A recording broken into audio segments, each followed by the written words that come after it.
Hello, in this video we are going to focus on a problem which came in JEE Advanced 2020 paper 1. The problem is like this: a circular coil of radius r and n turns has negligible resistance. As shown in the schematic figure, its two ends are connected to two wires and it is hanging by those wires with its plane being vertical. The wires are connected to a capacitor with charge Q through a switch. The coil is in a horizontal uniform magnetic field B0, parallel to the plane of the coil. When the switch is closed, the capacitor gets discharged through the coil in a very short time. By the time the capacitor is discharged fully, magnitude of the angular momentum gained by the coil will be. Assume that the discharge time is so short that the coil has hardly rotated during this time. This is the diagram given. These are the options. Okay, so in this diagram you can see that there is a capacitor.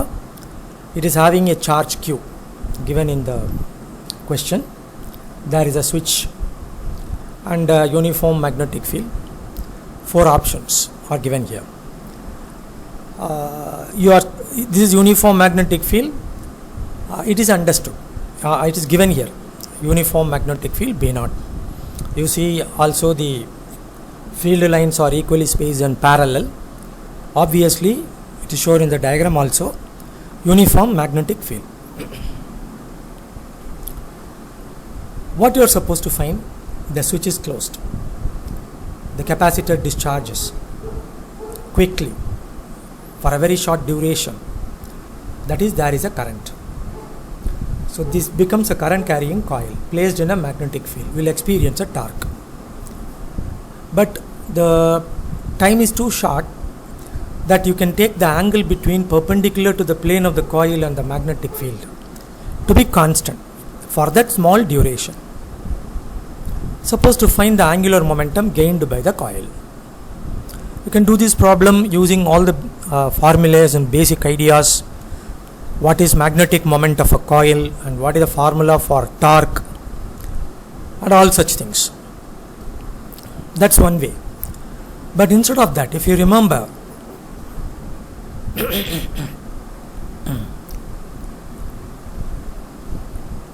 moving coil galvanometer, which you have studied in your 12th standard, quickly within a second you can find the answer. Right? Very simple. Just a comparison is required. That's all. Moving coil galvanometer. Only this much part I have shown here. My intention is not to describe the full working concept, principle, etc. here. Just compare these two things. So in a second, if you know the formula, you can write the answer. See here. Here also there is a coil. Here also there is a coil. Of course, there is soft iron cylindrical core, but there is a coil here. Here also we take the magnetic field to be uniform. Here it is given the magnetic field to be uniform.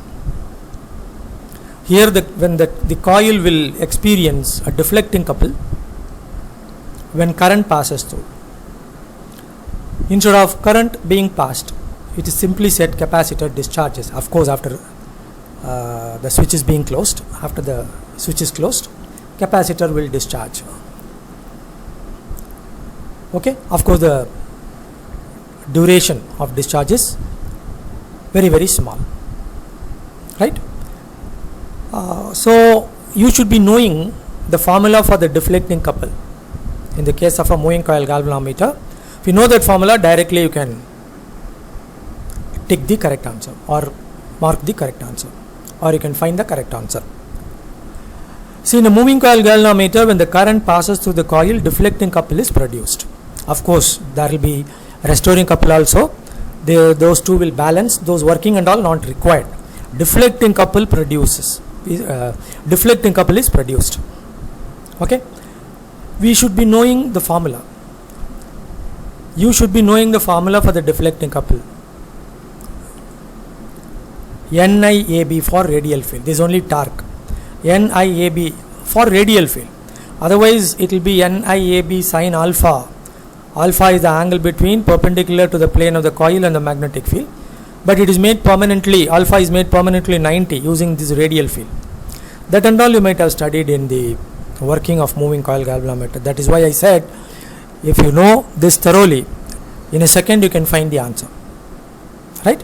So NIAB, that's all. Here it is B0 instead of B, right? So tau is NIAB0. Here I is dq by dt, so dq is I dt. Dt is the duration for which the current flow can be considered, or duration for which the charge flows. So dq is the charge that flows. Here it is given, you may take q is the charge that is flowing. So instead of dq you can write q, that's all. Instead of a you can write pi r squared, that's it. So but you also should know tau is dl by dt, NIA B0, dl will be NIA B0 dt, NIA B0 dt, I dt is q. So NA B0, a pi r squared, n write as it is, a pi r squared, B0 as it is, q as it is. This is the answer. You see, option B. Of course the order is different, pi is given here and pi is given here, the beginning, okay, but any option B is the correct answer. You can easily see,